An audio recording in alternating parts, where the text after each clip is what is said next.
حضرت ابراہیم کے گھر میں دو خواتین ہیں، ایک آپ کی بیوی ہیں، ایک حضرت ہاجرہ ہے، اولاد کوئی نہیں، بڑا میوہ ہے میٹھا، گھر وہی آباد ہوتا ہے جس میں بچے روتے ہیں، گھر ہوتا ہی وہ ہے جس میں بچوں کی چنچناہٹ ہوتی ہے، بھن بناہٹ ہوتی ہے۔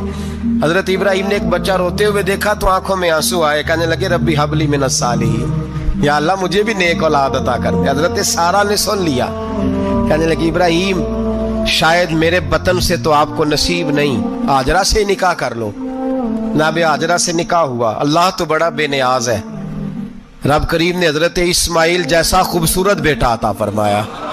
بیٹا کالا سیاہ بھی ہو تو سینے کی ٹھنڈک ہوتا ہے، پر یہ تو وہ بیٹا ہے جس کی پیشانی میں نور محمدی چمکتا ہے صلی اللہ علیہ وسلم۔ حضرت سیدنا اسماعیل علیہ اتنے خوبصورت، اب جس بیوی کے ہاں بیٹا تھا بیٹھنا اٹھنا بھی زیادہ اس کے پاس، آنا جانا بھی اس کے پاس، توجہ ادھر ہو گئی۔ جناب سارہ رشک کرنے لگی، ایک دن کہنے لگی اسے چھوڑ آ جنگل میں، وادی غیر ذی زرع مکے کے پاس۔ بھائی ایک بیٹا عالم دین بنا لو، کہنے لگا روٹی کہاں سے کھائے گا؟ تیرے 5 بیٹے ہیں، کو حافظ قرآن بنا، کہتے روٹی کہاں سے کھائے گا؟ وہ بچہ بھی کہتا ہے میں کہاں سے کھاؤں گا؟ حضرت ابراہیم علیہ السلام تو چند مہینے کا بچہ چھوڑ آئے، تو کہاں سے روٹی کھائی حضرت اسماعیل نے؟ کہاں سے کھائی ان کی اماں نے روٹی؟ بھوکے مر جاتے ہیں یہ سارے۔ میں بڑی ذمہ داری سے کہا کرتا ہوں کہ جتنی خوبصورت روٹی اللہ کریم دین کے خادموں کو عطا کرتا ہے شاید کسی اور کے نصیب ہوتی ہو، لیکن ہم لوگ توجہ ہی نہیں کر رہے، ہمارا ذوق ہی نہیں بن رہا، ہم یہ محنت ہی نہیں کر رہے کہ قوم کو مستند علماء کی ضرورت ہے، علاقوں کے علاقے خالی ہیں، ادھر ہمارا مزاج ہی نہیں بن رہا، توجہ ہی نہیں دین کی خاطر۔ اور پھر چلے بچے تو بعد کی بات ہے نا، جو ابھی خود جوان ہے وہ بھی تو یہ دعا، ایک صاحب مجھے کہنے لگے میں دعا مانگ رہا ہوں اللہ مجھے بیٹا دے تو میں اسے دین پہ لگاؤں گا، تو میں نے کہا آپ بھی بوڑھے نہیں ہوئے، آپ خود ہی لگ جائیں، بیٹا تو ابھی آئے گا تو لگے گا نا، تو آپ تو اس وقت ہے تو آپ تو پہلے لگے نا صاحب، 2 گھنٹے تو نکال کے آئے، دین سیکھنے کو کافی ہے۔ آپ اتنی لمبی سوچ رہے ہیں کہ بچہ آئے گا تو بڑا ہوگا تو وہ جائے گا تو دیکھی جائے گی، ابھی تو آپ ہیں تو آپ تو آؤ۔ حضرت ابراہیم نے بچہ وہاں چھوڑا۔ یہاں سے جو عمرہ کرنے لوگ جاتے ہیں نا، جو حج کرنے جاتے ہیں، ان کو پتا ہے کہ وہاں دنیا کی ہر نعمت ملتی ہے، پھر بھی ڈبل ٹرپل پیسے لوگ جیبوں میں ڈال کے جاتے ہیں۔ حضرت ابراہیم جب وہاں لے کے گئے تو کوئی انسان نہیں تھا، پانی کا قطرہ نہیں تھا، 2 کلو کھجوریں، ایک مشکیزہ، بیوی کو تھمایا۔ ہمارے گھر میں ہزاروں چیزیں پڑی ہیں لیکن وہ جو توکل ہے نا وہ ختم ہو گیا ہے۔ اللہ دے گا، حلال حلال پہ قناعت کرے، جائز جائز پہ بھروسہ کرے، رب کریم عطا کرنے والا ہے، وہ مزاج ختم ہو گیا۔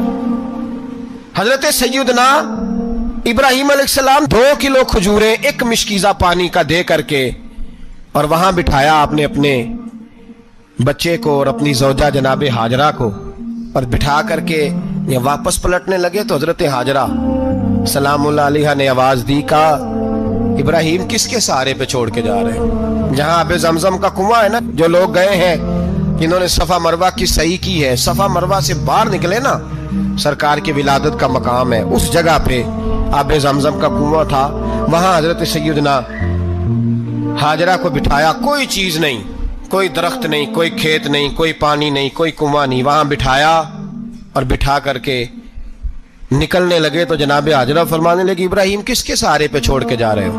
کہنے لگے اللہ کے سہارے پہ۔ تو پاک باز بی بی نے ایک لفظ پوچھا، کہا ابراہیم یہ میرے رب کا حکم ہے، یہ میرے، بس جن کا عقیدہ توحید مضبوط ہو ان کے لیے ایک جملہ کافی ہوتا ہے، یہ میرے اللہ کا حکم ہے۔ تو جناب ابراہیم علیہ السلام فرمانے لگے ہاجرہ ہاں رب کا حکم ہے۔ جب یہ لفظ کہے تو چاہیے تھا نا حضرت ابراہیم تسلی دیتے، تو بی بی صاحبہ تسلی دینے لگی، عرض کرنے لگی ابراہیم اگر اللہ کا حکم ہے تو پھر آپ ہماری فکر نہ کرنا، اگر یہ رب کا حکم ہے تو پھر ہماری فکر نہ کرنا، جس رب نے ہمیں یہاں تک پہنچایا ہے وہ ہمیں کبھی بھی ضائع نہیں فرمائے گا، پھر فکر نہ کرنا۔ حضرت ابراہیم آ گئے، بات آپ نے سنی ہوئی ہے، اشارہ کرنا مقصود ہے۔ 13 سال میں چلے مان بھی لیا جائے بعض روایات کی روشنی میں کہ آتے جاتے بھی رہے، لیکن مکمل دیکھ بھال اپنے بچے کی پرورش میں پورا حضرت ابراہیم علیہ السلام کا کردار، سارا کردار ماں کا تھا۔ میں جب خواتین کے بارے میں کوئی بات کرتا ہوں تو میں آپ کو اکثر کہتا ہوں کہ یہ صرف بیوی کے لیے حکم نہیں ہوتا، یہ ٹریننگ بیٹی کو دینی ہے اور بہن کو دینی ہے. یہ تربیت کریں اپنے گھر میں. میں تجربے کی روشنی میں یہ بات عرض کیا کرتا ہوں کہ بھائی بچے باپ کے فرما بردار اس وقت ہوتے ہیں جب اماں انہیں باپ کا فرما بردار کرتی ہے, اور بچے باپ کے نافرمان بھی تب ہوتے ہیں جب اماں انہیں باپ کا. میں نے اپنے کانوں سے سنا ایک دفعہ ایک بچہ اپنے باپ سے کہہ رہا ہے آپ نے تو ساری زندگی باہر گزار دی, پیسے کمانا کون سا مشکل کام ہے, دکھ سکھ تو سارے اماں نے برداشت کیے, سکولوں میں وہ جاتی تھی, فلانا کام وہ کرتی تھی, فلانا کام. اب یہ سوچ اس کی ذاتی تو نہیں, یہ اس کو دی گئی ہے. اور اگر اس کو یہ سوچ دے دی جائے کہ اماں کہے کہ میں تو اپنوں میں رہی ساری زندگی, میں نے تو اپنوں میں وقت گزارا, اور تیرا باپ تو کئی دفعہ جنازے بھی نہیں پڑھ سکا, اس نے تو ماں باپ ایسے دفن کر دیے, وہ اگر یہ سوچ فراہم کرے تو پھر بچہ باپ کا فرما بردار ہوتا ہے. اور یہ والی روایتیں ہم بیوی کو سناتے ہیں, حالانکہ کس کو سنانی چاہیے؟ بولیے, بہن اور بیٹی کو. بہن اور بیٹی کو سنائیں یہ باتیں, ان کو سمجھائیں, تاکہ آگے جا کے وہ جو گھر ترتیب دیں وہ گھر بڑا عمدہ اور نکھرا ہوا ہو. حضرت سیدنا ابراہیم 13 سال کے بعد آئے, چونکہ گھر میں اللہ تبارک و تعالیٰ کی دوستی کا چرچا تھا, اللہ تبارک و تعالیٰ کی محبوبیت کا غلبہ تھا. 13 سال کے بعد فلما بالغ معہ السعی, بیٹا جب اتنا بڑا ہوا کہ ساتھ چلنے لگا, تو حضرت ابراہیم نے اپنے بیٹے کو بلا کے کہا بیٹا مجھے خواب آئی ہے, میں تجھے ذبح کر رہا ہوں, تیری کیا رضا ہے؟ تو حضرت اسماعیل کہنے لگے یا ابت افعل ما تؤمر, ابا جی اللہ جیسے حکم دیتا ہے میرے ساتھ ویسے ہی کریں, جیسے اللہ حکم دیتا ہے ویسے ہی, بولیے, ویسے ہی کریں. حضرت ہاجرہ کو کہا کہ ایک دوست نے دعوت کی ہے تو وہاں جا رہے ہیں, بی بی مطمئن ہے, تفصیلات کی ضرورت نہیں, ختم بات, اعتبار ہے, مطمئن ہو گئی. شیطان پیچھے سے آیا اماں کے پاس, ذرا تھوڑی دیر کے لیے تصور جمائیے, یہاں تو پڑوسن آ کے کوئی بات بتا دیتی ہے خاوند کے بارے میں تو کئی مہینے جھگڑا جاری رہتا ہے, پڑوسن محلے دار. شیطان نے آ کے بتایا لفظ کیا ہے, کہا حضرت تمہیں پتا ہے کہاں جا رہے ہیں؟ کہا دوست کی دعوت میں. تو کہنے لگے دوست کون ہے؟ رب کریم, اور ابراہیم کا خیال ہے کہ اس رب نے مجھے حکم دیا ہے کہ میں ذبح کروں. تو حضرت ہاجرہ کہنے لگی کبھی باپ بھی بیٹا ذبح کرتے ہیں؟ شیطان کہنے لگا ان کا خیال ہے کہ ان کے رب نے حکم دیا ہے. تو جناب ہاجرہ فرمانے لگی اگر رب نے حکم دیا تو پھر تو مجھے شیطان لگتا ہے, تو مجھے شیطان لگتا ہے. کا کیا مطلب؟ فرمانے لگی اگر رب کریم کا حکم ہے تو میرے پاس ایک اسماعیل ہے, اگر 1000 بھی ہوتے میں سارے اللہ کے راستے میں پیش کر دے دیتی. مالک کا ہی تو ہے سارا کچھ, اسی کا ہے, اس میں لیت اللہ کی کیا گنجائش. حضرت سیدنا ابراہیم علیہ السلام نے بیٹے کے حلق پہ چھری رکھ بھی دی اور چھری چلا بھی دی, رکھ بھی دی, اور وہ تو اللہ کریم نے فرمایا یا ابراہیم قد صدقت الرؤیا, ابراہیم تو نے خواب سچا کر دکھایا, وہ قیامت تک تیرا نام رہے گا. حضرت ابراہیم نے وطن بھی دیا, جان بھی دی, بیٹا بھی, اللہ کریم نے دمبے دیے, فرمایا یہ فدیہ ہے. اب یہ قربانی قیامت تک حضرت ابراہیم کے طریقے کے مطابق جاری ہے. حضرت ابراہیم بہت بڑے مہمان نواز تھے, بہت بڑے. آپ جب مصر میں قیام تھا تو بڑے بڑے لمبے چوڑے لنگر پکتے تھے, لوگ آیا جایا کرتے تھے, بڑا تفصیل کے ساتھ کھانا ہوتا تھا. مہمان نوازی آپ کی خاص صفت مبارکہ ہے. ہمارے ہاں بھی مہمان نوازی ہوتی ہے امیروں کی, بلکہ اب تو مہمان نوازی اس طرح کی ہے کہ کل تیری میرے پاس دعوت ہے اور پرسوں میری تیرے پاس ہے.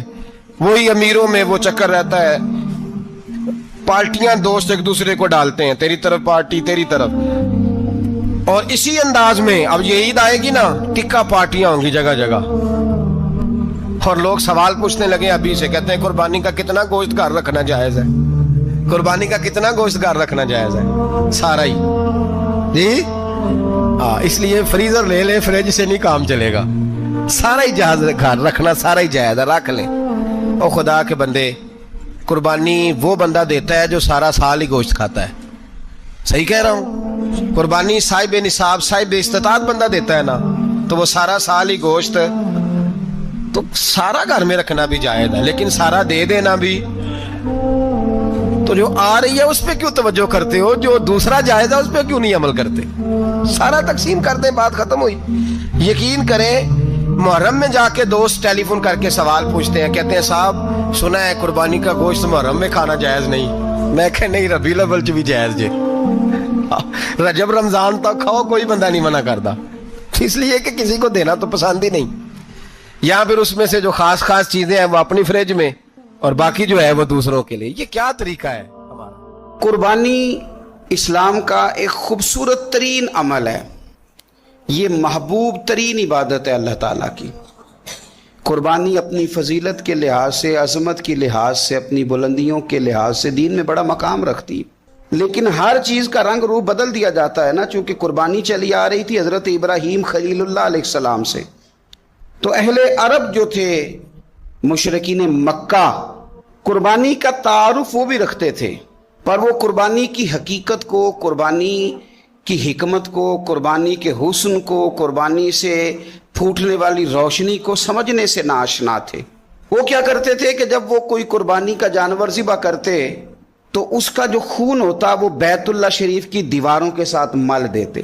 قربانی کے جانور کا جو گوشت ہوتا وہ لا کے بتوں کے سامنے رکھتے کہ یہ خون کعبے کی دیوار سے خون ملنے سے اور بتوں کے آگے گوشت رکھنے سے شاید ہماری قبولیت ہو جائے گی, ہم نے جانور ذبح کیا ہے. کمال ہے میرے رب کریم کی کتاب کا انداز بھی. قرآن مجید مختصر الفاظ کے اندر, مختصر جملوں کے اندر, اجمال کے اندر اتنی بڑی تفصیل بیان کر دیتا ہے کہ انسان کے ذہن کے, دل کے, دماغ کے دریچے کھل جاتے ہیں. اللہ کھانے پینے سے پاک ہے, بے نیاز ہے مالک. رب کریم نے فرمایا لن ینال اللہ لحومہا, فرمایا ہرگز نہیں پہنچتا اللہ کی بارگاہ میں تمہارا گوشت, ولا دماؤہا, اور نہ ان کے خون, نہ اس جانور کا گوشت اللہ کی بارگاہ میں پہنچتا ہے, نہ خون پہنچتا ہے. تو مالک پہنچتا کیا ہے؟ وَلَٰكِن يَنَالُهُ التَّقْوَىٰ مِنْكُمْ, بلکہ رب کی بارگاہ میں تو تمہارے دلوں کا تقویٰ پہنچتا ہے. تمہارے دل میں کیا ہے, تم اپنے رب کی رضا کتنی چاہتے ہو, یہ بات جاتی ہے. گوشت اور خون تو یہاں رہ گیا. فرمایا نہ اللہ کی بارگاہ میں خون پہنچ رہا ہے جانور کا, نہ گوشت پہنچ رہا ہے, دل کا تقویٰ پہنچ رہا ہے. معنی کیا ہے کہ جانور خریدتے وقت بھی اپنے دل سے پوچھنے نا تیرا دل کیا کہتا ہے, نیت کس سے جانور تو لے رہا ہے, تیرا ارادہ کیا ہے. اور جب تو ذبح کرے تو بھی اپنے دل پہ توجہ رکھ, تیرے دل میں اس کے لیے کیا ہے, تیرے دل کے اندر تقویٰ کتنا ہے, اللہ کی رضا حاصل کرنے کا جذبہ کتنا ہے. اور جب تو اس کا گوشت بانٹے تو پھر بھی تیری نظر آنے والے بندے پر نہیں ہونی چاہیے. جس گھر میں گوشت جا رہا ہے اس گھر پر تیری نظر نہیں ہونی چاہیے, بلکہ تیری نظر تو رب کی رضا پہ رہنی چاہیے. اللہ کی بارگاہ میں جو چیز جائے گی وہ دل کا تقویٰ جائے گا. اپنے دل پر محنت کی جائے, دل کی خواہشات, دل کی نیتوں کو, ارادوں کو صحیح کیا جائے. ایک آیت نے سارا فلسفہ بیان کر دیا کہ نہ وہاں خون جاتا ہے نہ گوشت جاتا ہے, وہاں تو تمہارے دل کا تقویٰ جاتا ہے. تو جس چیز نے وہاں جانا ہے اس پر زیادہ توجہ ہونی چاہیے تھی, اس کا زیادہ خیال ہونا چاہیے تھا. یہ فلسفہ ہے قربانی کا کہ آپ کی نیت کیا ہے, کسی کام کے لیے آپ کا ارادہ کیا ہے. ہمارے ہاں قربانی کے ساتھ جس طرح جانور منسلک ہے نا, کہ قربانی میں جانور ہونا بڑا ضروری ہے اور قربانی کے لیے پیسے ہونا بڑا ضروری ہے, اسی طرح قربانی کے اس سارے سیزن کے اندر کسائی کا بھی بڑا رول ہے, اس کا بھی ایک بڑا کردار ہے, وہ بھی بڑی اہمیت کی حامل پرسنالٹی ہے ان دنوں میں. اور پہلے سے بڑے سارے معاملات ہیں, اور اس دن کسائیوں کے جو معاملات ہیں ان کی جو بھاگ دوڑ ہے وہ بھی ایک پوری داستان ہے. چونکہ بہت ساری جگہوں پہ انہوں نے جانا ہوتا ہے اور جہاں وہ بیٹھے ہوتے ہیں ان کو بھی کافی جلدی ہوتی ہے کہ جلدی سے جانور ذبح ہو جائے, جلدی سے گوشت بن جائے. اور جس جگہ انہوں نے بعد میں جانا ہوتا ہے ان کے بھی 15 فون آ چکے ہوتے ہیں. تو وہ جو خاص اسلام حکم دیتا ہے اس موقع پر, اور نبی پاک علیہ الصلوۃ والسلام کی جو خاص نصیحتیں ہیں اور حضور نے جو خاص احتیاطیں بتائی ہیں وہ احتیاطیں پوری نہیں ہوتی. دیکھیں آپ اس فلسفے کو سمجھیں کہ قربانی کی تعریف یہ ہے کہ مخصوص جانور مخصوص وقت میں اللہ کی رضا کے لیے ذبح کرنا ہے, اللہ کی رضا کے لیے. اب یہ نہیں ہے کہ آپ نے فٹافٹ آؤ دیکھا نہ تاؤ دیکھا, جس طرح کی چھری آپ کو مل گئی جس طرح ہو سکا بس اس کو مار دینا ہے. اسے ذبح کرنا ہے اور اچھے طریقے سے کرنا ہے. یہ حدیث آپ کو